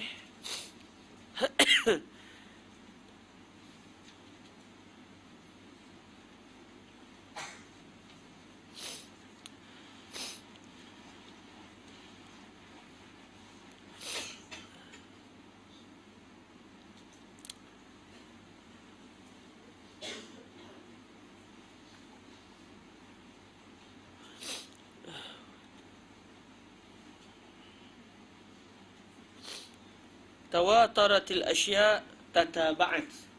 Asal bahasa dia, tatawarat al-asya'u tataba'at. Ja'at ba'duha fi isri ba'din witran min ghairi an tanqati'. Jadi saling sambung-nyambung, berterusan. Tawatarat dengan masuk berterusan. Itu asal bahasa je lah. Tapi tawatur yang dimasukkan di sini adalah ikhbaru jam'in yamtani'u tawatu'uhum 'ala al-kadhibi 'an mahsus aw 'an ikhbari jam'in mislihim ila an yantahiya ila mahsus.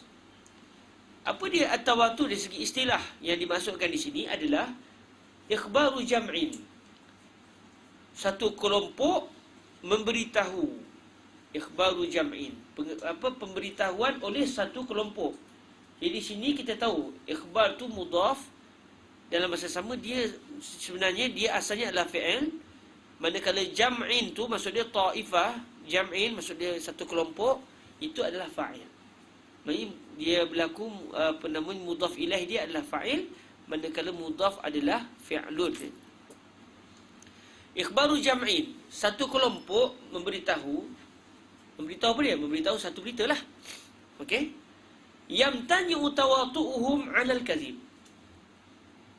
Mustahil mereka ini berpakat untuk membuat penustaan. Maksudnya bilangan mereka tu ramai sehingga secara adatnya mustahil mereka itu berpakat untuk melakukan satu pembohongan.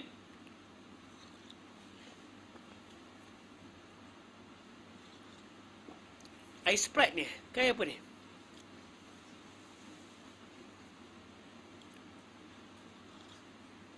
Dia sebut Air Sprite, saya tengok satu kisah. Ya Allah. Saya pernah beristinjak guna Air Sprite. Masa tu air tak ada. Sebab tadi pun saya ingat ni air kosong. Bila minum Air Sprite, macam begitulah Air Sprite begitulah. Jadi masa tu kami mengaji dengan anak Syekh Sa'ad Jawish, Dr. Ahmad mengajar di Rumah Perak minggu lepas. Satu kami baca nahu. Saya dengan Al-Fadhil Ustaz Aidil Azwar. Sekarang ni jadi orang besar lah. Niaga apa? Zaitun apa? Minyak zaitun tu. Apa dia punya syarikat dia? Ustaz Aidil Azwar. Dia akan datang minggu depan. Kita nak panggil keruak lah. Kongsi-kongsi. Mana tahu dia kongsi, bukan tak kongsi je kan. Jadi saya dengan Ustaz Aidil sampai dah tentara tunggu Syekh Ahmad anak Syekh Sa'ad Jawish. Jadi masa tu nak buang air, bila masuk dalam tandas air tak ada, kelang kabut nak cari air. Lepas tu saya pun sebelum qada hajat tu cari air dulu, sebab memang tak ada air. Buka peti ais, ada botol 7 up air Sprite, botol Sprite tu. Jadi dalam otak saya masa tu dah kita fokus cari air. Nampak air putih, air ingat kan air mutlak lah. Tak terfikir langsung. Selesai qada hajat, bila basuh keluar air gas. Subhanallah. Mungkin sahabat tak ada pengalaman tapi dari segi perbahasan fiqahnya sah tak istinja tu? Tidak sah istinja tu. Habis kena istinja sekali lagi lah kan. Dan istinja sekali lagi tu memang guna air mutlak lah, tak guna air Sprite lah. Pengalaman tu dia mengingatkan kita perbahasan yang berkaitan. Okey, balik pada isu kita. Ikhbaru jam'in yamtani' tawatu'uhum 'ala al-kadhib an mahsus atau an ikhbari jam'in mislihim ila ayyantahi ila mahsus. Satu kumpulan memberitahu tentang satu berita yang kumpulan itu bilangan mereka mustahil mereka ini melakukan satu benda yang bersifat pendustaan. Mereka cerita benda tipu. Mustahil. Dalam masa yang sama cerita mereka adalah merujuk kepada benda mahsus. Benda yang boleh difahami, boleh diambil oleh panca indera. Contoh macam kisah saya tadi. Semua dengar kisah saya tadi kan? Kisah yang pertama kisah guna kamus tadi. Kisah yang kedua adalah kisah Air Sprite. Okey, ni ramai kan? Dalam pelbagai negeri, atas lagi. Okey, katakan besok semua pakat tulis dalam Facebook. Saya dengar si fulan bin si fulan pernah qada hajat guna air Sprite. Orang ni tulis. Semua mengatakan saya sendiri dengar. Okey? Bila saya pecah cerita tu esok, saya pun buat sikit kajian. Cek berapa orang. Ya Allah, dekat 500 orang. Setiap mereka mendakwa saya telah dengar. Okey, agak-agaklah orang kata tak 500 orang ni mungkin dia pernah berhimpun dan dia dah pakat dah kita nak buat penipuan dan penustaan untuk memalukan timbalan Syekh Khurwa. Secara akal boleh, tak mustahil secara akal. Tetapi secara adat, ramai-ramai ni semua satu rumah ke? Negeri satu ke? Satu sekolah ke? Ada satu grup WhatsApp semuanya. Okey, setuju kita bohong sekali? Lillahi ta'ala? Tak ada. Jadi, negeri lain. Lepas tu bukannya semua kena mengenal. Tapi semua cerita benda yang sama. Dan cerita mereka mengatakan kami dengar Pak mahsus, maksudnya secara telinga. Di dalam contoh ni maknanya mahsus. Kalau sahabat tengok saya minum ais Sprite ni, apa yang berlaku? Semua tulis, oh semalam dia minum ais Sprite. Kami tengok dengan mata kami sendiri. Memang berlaku juga mahsus. Mahsus dengan hasatu al-basar. Jadi menceritakan satu kisah, yang kisah itu berakhir pada benda yang dapat dikecap oleh salah satu daripada 5 panca indera. Okey? Itu namanya tawatur. Jadi kalau ada orang kata tak, saya tak percaya, mungkin 500 orang ni bohong. Saya kata, ya akhi, mereka bukan satu sekolah. Dan mereka bukan persatuan pembohong-pembohong. Negeri lain-lain, semua cerita benda yang sama. Takkan orang kata bohong? Dia kata, saya tak percaya. Kalau dah begitu, maknanya apa yang berlaku? Dia telah menafikan satu pengetahuan yang kalau ditanya secara realiti diri dia tak mampu tolak sebenarnya, tapi dia nak tolak juga. Hakikatnya keyakinan itu sudah kena kepada orang yang mendengar tadi. Ui, kalau sampai 500 orang cerita, takkan tipu lagi. Siapa yang pernah pergi ke Amerika Syarikat? Okeylah, katakan kita semua tak pernah pergi. Boleh tak kita kata, oleh kerana saya tak pergi, saya tak percaya. Ini satu konspirasi. Tak ada negeri Amerika ni sebenarnya. Ni bohong Melaka ni. Itu kufar. Ni semua cerita-cerita bohong. Riwayat kufar an kufar.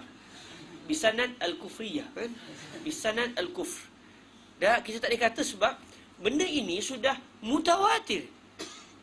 Ramai orang telah pergi ke Amerika Syarikat dan telah melihat negara itu. Jadi mereka yang memberitahu kita di sana ada negara yang namanya Amerika Syarikat. Pengetahuan itu secara mutawatir. Kalau ada orang kata saya tak percaya, minta maaf, awak tak percaya, kau tak percaya, awak gila. Mana boleh awak tolak? Sebab ini khabar mutawatir. Khabar mutawatir itu membawa kepada al-ilmu ad-daruri. Okey? Ini satu jenis. Ikhbaru jam'in yamtani' tawatu'uhum 'ala al-kadhib 'an mahsus. Maknanya kumpulan ramai ini mereka sendiri yang menyaksikan perkara itu. Sama ada menyaksikan dengan mata atau mendengar dengan telinga atau semua pakat rasa. Terpulanglah. Okey? Satu jenis lagi yang namanya mutawatir adalah au an ikhbari jam'in mislihim ila ayyantahiya ila mahsus. Atau kumpulan yang bagi orang mengamai itu mereka tidak menyaksikan benda yang diceritakan itu, tetapi mereka menceritakan daripada guru mereka yang mana kumpulan itu juga ramai. Sampailah kepada generasi akhir yang telah menyaksikan perkara itu.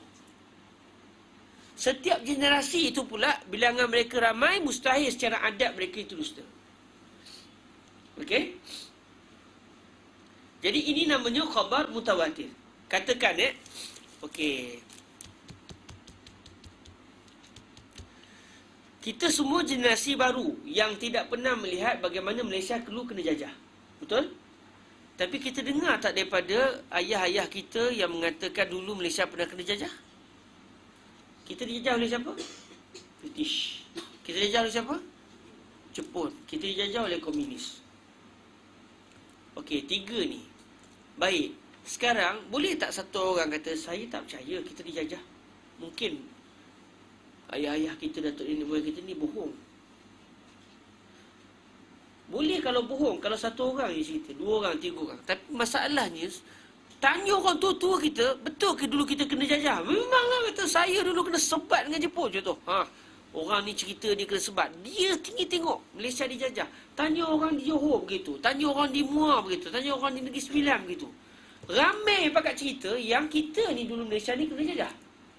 Okey? Dijajah oleh British, dijajah oleh Jepun dengan komunis apa semua. Jadi kita yang dengar cerita daripada mereka, kita tak melihat komunis tu. Kita tak sempat hidup zaman tu. La tatamannau liqa al-adu was'alullah al-afiyah. Alhamdulillah Allah rezekikan kita hidup dalam keadaan mereka.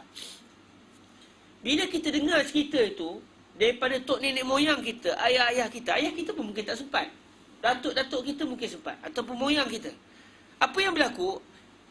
Yang menceritakan kepada kita ramai. Mustahil bilangan ini adalah tipu. Bilangan yang ramai ini mustahil mereka telah berpakat untuk menipu. Jadi ini juga dinamakan sebagai khabar mutawatir. Kerana kita dengar daripada orang yang ramai. Orang ramai itu dengar pun daripada orang yang ramai. Atau orang itu sendiri yang melihat peristiwa itu berlaku. Jadi ini namanya khabar yang mutawatir. Jadi mutawatir sama ada kita yang menceritakan berita itu, kita sendiri yang saksikan, ataupun kita mendengar itu daripada orang lain. Orang lain itu yang melihat peristiwa itu berlaku. Ataupun mungkin orang yang lapis yang kedua tak melihat juga. Dia melihatkan daripada orang yang seterusnya. Sampailah ke atas. Yang mana cerita last dia sekali an maksus. Mesti benda itu bersifat panca indera. Baik, kalau contoh ramai orang cerita. Apa cerita dia? Sebenarnya berdasarkan teorinya, Malaysia dan Indonesia ni dulu adalah satu negara yang sama. Berdasarkan teori lah. Apa yang berlaku itu tak dinamakan sebagai khabar mutawatir. Sebab last cerita dia bukan bersifat mahsus. Benda yang tidak dapat diambil oleh salah satu daripada 5 panca indera. Dia hanya teori. Dulu sebenarnya cerita ni banyak orang cerita. Saya dengar benda ni daripada ni cikgu saya. Cikgu saya kata dia dengar daripada cikgu dia. Okey, kita pun cek satu-satu. Cerita dia apa? Cerita dia dulu kita semua ni negara semua satu. Zaman batu, zaman ais dulu, Malaysia, Indonesia, China semua satu je. Selepas tu air membeku apa semua, lepas tu dia cair, lepas tu akhirnya bentuklah Malaysia seketul, Indonesia seketul. Benda tu ada orang tengok ke? Ada kesanad yang sampai lah kali bisanadil muttasil ila asri matematik tu kan. Sampai ke zaman tu yang mengatakan kami melihat benda tu berlaku. Tak ada. Jadi dia hanya sebagai sangkaan, sebagai teori. Maksudnya dia bukan bersifat mahsusat. Ini tak dinamakan sebagai khabar mutawatir. Jadi khabar mutawatir mesti bilangan tu ramai dan cerita akhir dia mesti bersifat mahsus. Okey? Jadi al-mutawatir adalah merupakan di antara ilmu yang bersifat ad-daruri, iaitu ilmu yang yakin 100% mustahil berlaku penipuan. Dan dia tidak disyaratkan mesti perawi dia macam mana ya? Kita nak cek sikit perawi ni. Ada 500 orang ni, kita cek jap. Dia ni dhaif ke kazab ke apa, tak perlulah. Kajian tentang perawi ni dia okey tak okey, itu sekiranya hadis itu hadis ahad. Berita khabar itu khabar ahad, khabar yang tidak sampai ke tahap mutawatir. Kalau sudah sampai ke tahap mutawatir, sudah tidak lagi perlu kajian sebab dia adalah membawa kepada al-yaqin. Okey? Okey, sebab tu orang tak bincang betul ke Al-Quran ni Al-Quran. Ke sebenarnya ni rekaan. Tak bincang dah.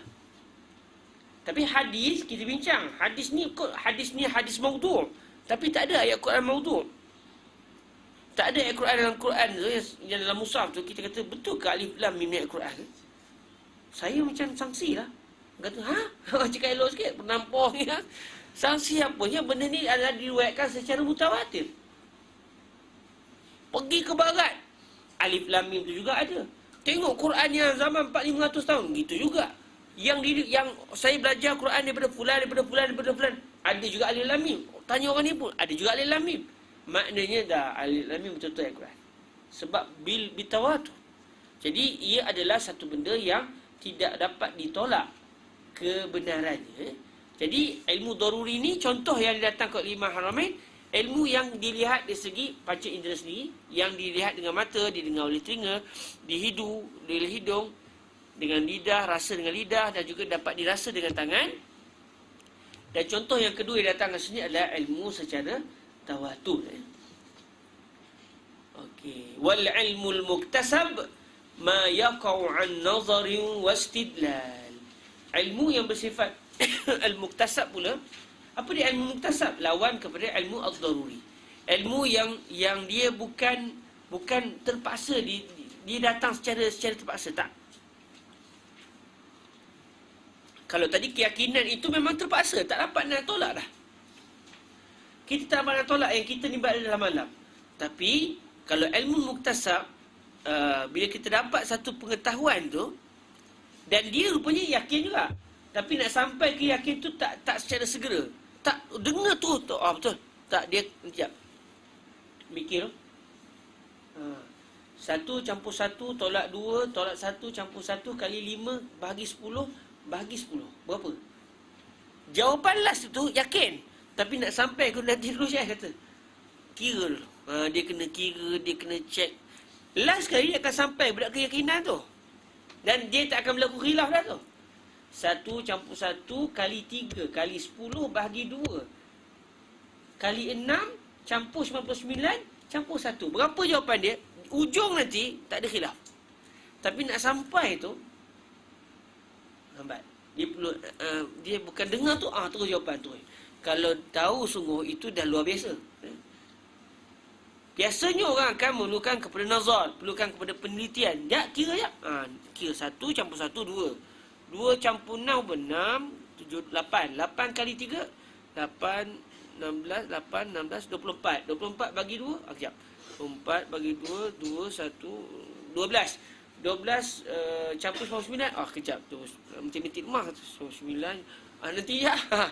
Kata anda terlupa buat kalkulator. Jadi, last kali nanti, setelah dia dapat kalkulator apa semua, dia akan dapat jawapan yang yakin juga. 100% juga. Yang bukan zon, bukan kemungkinan betul tak. Memang betul.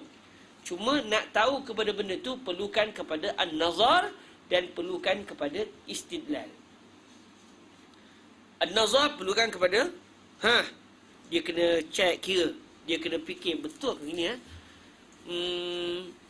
anda nampak ada di Ruak Jawi ni ada buku perubatan. Ada satu buku perubatan, buku medik. Medik tahun 3. Apa maksudnya? Maknanya ada budak medik datang sini. Contoh, nampak? Tapi itu tak dinamakan sebagai keyakinan lah tu. Itu tak nama keyakinan. Kita buat contoh lain.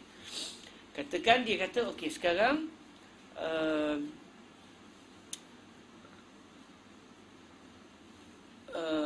betul ke Allah ni sebagai Tuhan dia fikir ya. Dia dalam keyakinan kita tak ada taklid. I'tiqad tak ada taklid, dia fikir. Okey. Betul ke Tuhan cuma satu? Baik, kalau Tuhan ada dua, apa yang berlaku? Kalau namanya Tuhan, dia mesti Maha berkuasa. Dia mesti ada iradah dia sendiri. Kalau Tuhan ni nak begini, mesti jadi. Kalau Tuhan ni pun nak jadi begini, mesti jadi. Baik, kalau bertembung macam mana? Tuhan ni kata turun hujan, Tuhan ni kata jangan turun hujan. Jadi, macam apa yang akan berlaku? Kalau turun hujan, Tuhan yang tak nak turun hujan lemah, tak layak dia Tuhan. Dia perlu kepada mikir. Akhirnya setelah saya mikir, betul lah Tuhan mesti satu. Sebab kalau dua lebih daripada satu, dia akan porak-poranda dunia. Sebab kalau namanya Tuhan, dia tak boleh jadi yang lemah. Apa yang dia nak semua jadi. Mesti kun, mesti fayakun. Dia memerlukan kepada kajian. Tapi mula-mula sebut Tuhan ni satu ke dua. Kalau kita bincangkan semata-mata dengan akal, dia akan memerlukan kepada kajian. Fikir sekejap. Okey, lalu kita dapat jawapan. Yang jawapan itu juga bersifat yakin. Jadi dia memerlukan kepada nazar dan dia memerlukan kepada al-istidlal. Bila kita dah buat kajian, kita persembahkan, orang boleh soal kita, apa bukti? Dia dengar kita sebut sebenarnya Tuhan yang ada satu. Apa bukti Syekh? Kita pun terangkan. Mereka perlukan kepada istidlal, perlukan kepada an-nazar.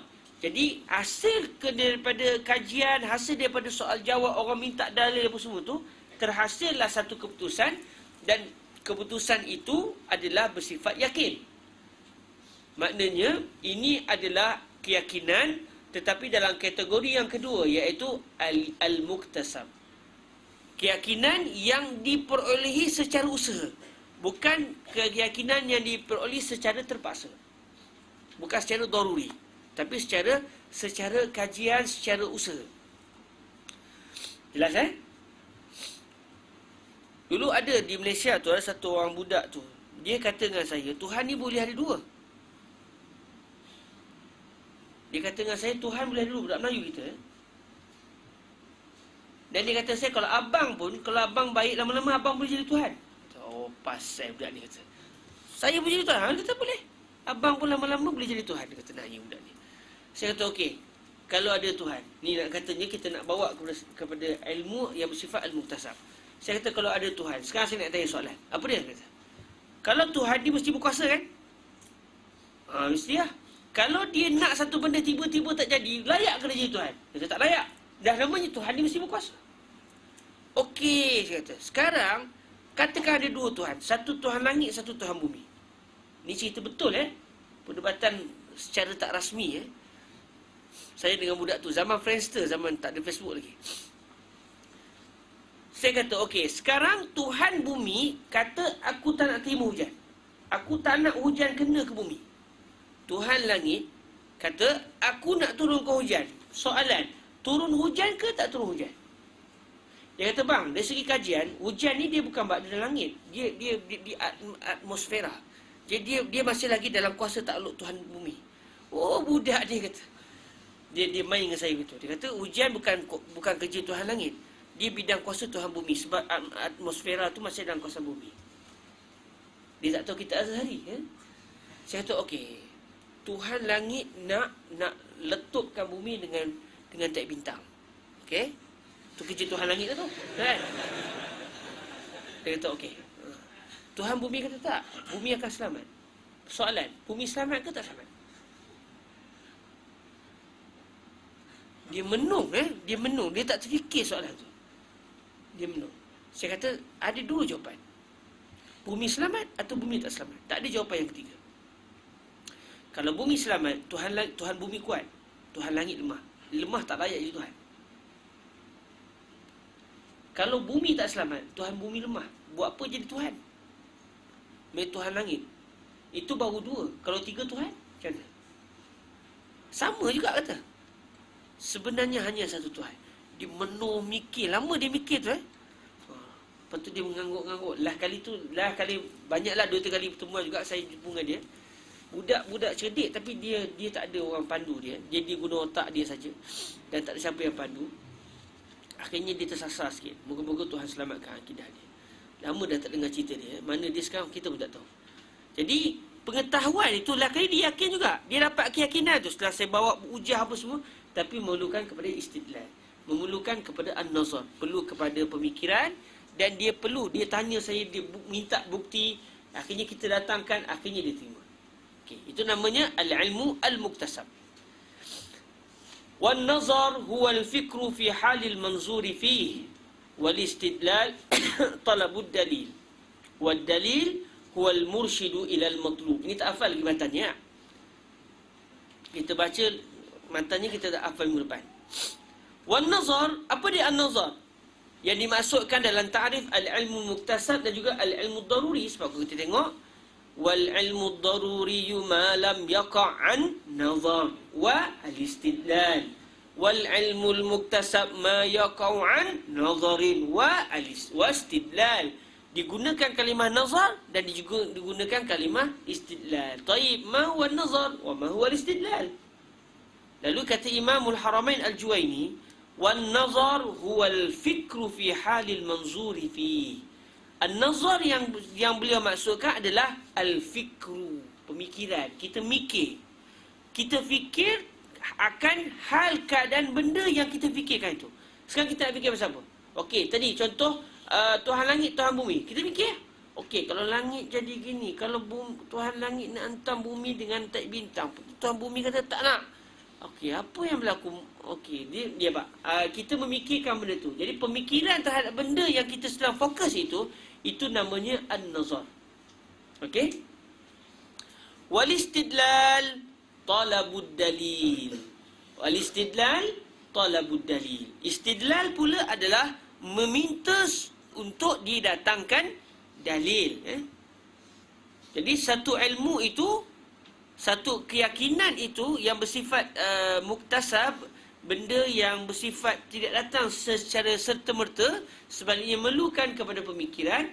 Selain daripada orang tu memikir, kadang-kadang bila dia persembahkan natijah dia, kita dengar tak dapat yakin lagi. Kita pun tanya, "Taib, ma huwa daliluk?"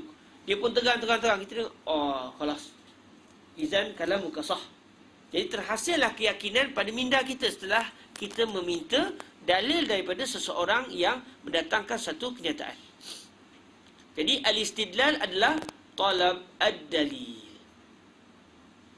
Jadi pengetahuan yang memerlukan kepada kajian dan memerlukan kepada kita soal jawab dan kita minta dalil, itu namanya al-ilmu al-muktasab. Keyakinan yang datang tidak serta-merta tapi memerlukan kepada kajian. Tapi kalau keyakinan yang tak perlukan kepada kajian, tak perlukan kepada minta dalil, itu adalah keyakinan yang bersifat ad-daruri. Tengok kipas, sejuk ya. Tak perlu kajian. Betul ke kita? Apa bukti kita sedang sejuk?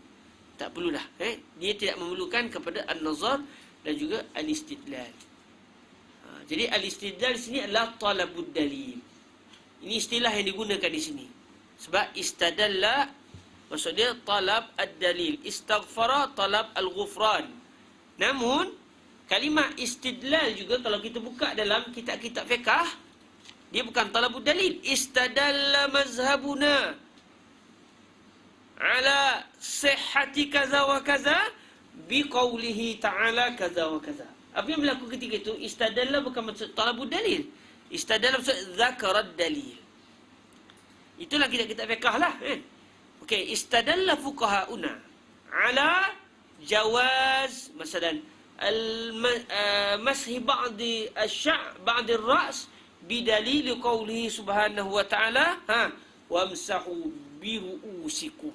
Jadi istadal digunakan kalimah istidlal. Namun istidlal dalam kitab fiqh bukan masuk istidlal masuk talabud dalil tapi zakarad dalil. Jadi likulli fan lahu istilah. Setiap ilmu dia ada istilah dia. Jangan kita kena berhati-hati dalam meneliti sesuatu istilah. Wad dalil huwa al-murshidu ila al-matlub. Ad-dalil huwa al-murshid ila al-matlub. Dalil dari segi bahasanya adalah sebarang benda yang menunjuk arah kepada benda yang kita inginkan. Itu adalah dari segi bahasanya. Ad-dalil segi bahasa sebarang benda yang menunjuk kita kepada benda yang kita inginkan. Kita nak pergi ke Masjid Al-Azhar, ada kelas contoh, nak pergi tak tahu. Kita ada kereta. Kita pun contoh minta Uber ataupun kari. Kita kata dah minta, dia kata pergi mana? Pergi Masjid Al-Azhar. Dia kata, saya tak tahu apa tahu. Saya pun tak tahu. Okey, kata apa? Kita buka GPS. Buka GPS, okey. Set, pergi. Baik, ketika itu, mahwad dalil. Dalil ketika itu adalah GPS. Maksudnya GPS telah menunjuk jalan untuk kita sampai kepada matlamat kita. Jadi, ad-dalil huwa al-murshidu ila al-matlub. Sebarang benda yang menunjuk arah, yang membawa kepada kita, yang memberikan kepada kita pedoman untuk sampai kepada benda yang kita inginkan, itu namanya ad-dalil. Ini dari segi bahasa. Kalau kita nak tambah sikit dari segi istilahnya, ad-dalil istilahan ma yumkinu tawassulu. Ma yumkin at-tawassulu bi sahihin nazari fihi. Ma yumkinu at-tawassulu bisahihin nazari fihi ila matlubin khabari. Ma yumkinu at-tawassulu bisahihin nazari fihi ila matlubin khabariyin. Ma yumkinu at-tawassul bisahihin nazari fihi ila matlubin khabari. Sebarang benda. Maksudnya ayyu syai'in, apa saja benda yang mana kita boleh sampai disebabkan benarnya kajian kita terhadap benda tersebut. Okey, satu benda yang mana bila kita perhati benda tu dengan elok, betul cara kita pandang dia, betul cara kita kaji benda tu, ianya akan menyebabkan kita boleh sampai kepada matlubin khabari, kepada satu ucapan kenyataan yang diinginkan oleh kita. Okey, ma yumkinu at-tawassulu bi sahihin nazar. Ba di sini ba sababiyah, ai bi sabab sahihin nazar, ai bi sabab an-nazar as-sahih. Fihi ay fi hadha syai'. طيب ماذا الذي سيحدث؟ طيب بعد أن رأينا هذا الشيء بنظر صحيح nastati' an nasil ila matlubin khabariyyin. Baik, ma huwa al-matlubul khabari? Apa dia al-matlub? Matlub maksudnya syai' allazi nurid. Khabari maksudnya dia bersifat khabar, dia bukan bersifat insya', satu kenyataan. Contoh, okey, okey, sekarang saya nak tahu dari segi pandangan syaraknya, boleh atau tidak, okey contoh boleh atau tidak satu orang dia tak ada tangan, adakah dia wajib berwuduk atau tidak? Dia tak ada tangan, dia wajib tak berwuduk atau tidak? Sebab bila berwuduk mesti basuh muka, tangan, kepala, kaki. Sekarang ni dia tangan duduk tak ada, kena potong. La qadarullah, muka selamat kita semua. Muka ada, kalau muka kena potong, qalu, selesai kan? Qalu inna lillahi wa inna ilaihi raji'un. Muka ada, tangan tak ada, kepala adalah, kaki ada. Sekarang ni adakah dengan sebab tangan tak ada maka tak perlu dia untuk berwuduk? Soalan. Maksudnya kita nak, ni soalan. Apa yang kita nak daripada soalan ni? Jawapan matlubun khabari. Sama ada yajibul wudu atau khalas la yajib alaihi wudu. Dua tu je. Sama ada wajib wudu atau tak wajib wudu. Itu matlubul khabari yang kita inginkan. Akhirnya kita pun memikirkan, mencari dalil. Bukan kita lah mujtahid lah. Bukan kita mujtahid. Mujtahid pun cari dalil. Mencari dalil, bila tengok syariat, Allah Ta'ala sebut apa? La yukallifullahu nafsan illa wus'aha. Dia pun tengok ayat tu. Apa? Ma yumkinu tawassulu bi sahih nazari fihi.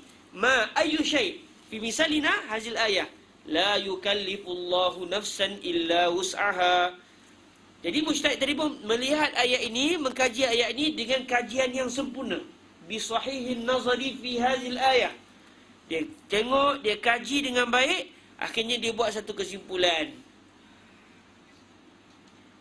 Allazina nastati' an na'malah. Allazina nastati' an na'amila ya'mal. Nastati' an na'malahu na'maluhu. Wallazi lam yakun fi wus'ina fala yukallifullahu nafsan illa wus'ana. Okey, basuh muka mampu tak mampu? Mampu. Baik wajib. Tangan tak wajib. Okey, buat macam mana? Tak ada tangan. Kepala ada, basuh, sapu. Kaki basuh. Kalau begitu, setelah saya tengok ayat ini, la yukallifullahu nafsan illa wus'aha, makanya saya dengan melihat ayat ini menyebabkan saya akhirnya sampai kepada satu matlub khabari. Apa dia? Al-wudu' mazala wajiban ala hadzal rajul illa annahu faqad yaghsil wajhah wa yamsah ra'sah wa yaghsil rijlaihi. Faqad. Amaliyat la yukallifullahu nafsan illa wus'aha. Dia pandang dalil ini, ma yumkinu at-tawassulu ay al-wusul bi sahih an-nazari fi hadha asy-syai'. Dengan sebab pandang benda tu, dia dapat satu matlub khabari. Maknanya benda itu dipanggil dalil. Jadi qauluhu ta'ala la yukallifullahu nafsan illa wus'aha dalil. Li'annahu bisababi sihhatin nazari fihi astati' an asil ila natijah matlubah wa hiya adam sukut fardiyatil wudu' ala man lam yakun ladaihi yadan. Jadi semua benda yang bila kita pandang benda itu dengan elok, kita dapat satu keputusan, benda itu namanya dalil. Okey? Jelas Alhamdulillah Rabbil Alamin.